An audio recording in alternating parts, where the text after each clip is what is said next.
tong panahon natin hindi na maintindihan. Minsan orange, minsan red. Kung may mag-stay man ngayon siguro tong ulan at saka yung baha. Ay, wag naman sana. Ay, ang hirap kaya kumilos. Hirap magtinda.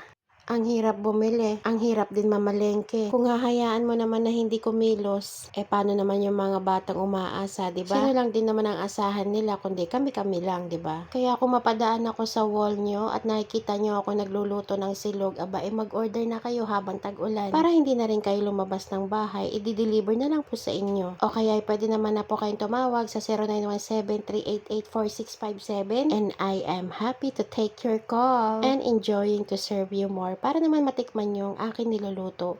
Dahil confident naman ako na may lasa naman tong niluluto ko. And isa pa, hindi ako madalas gumamit ng mga seasonings. Kung ano yung mga simpleng sangkap, yun na lang talaga ang ginagamit ko. Yung toyo ko, kasi marami ako nun, at yung patis ko, at meron din ako nun.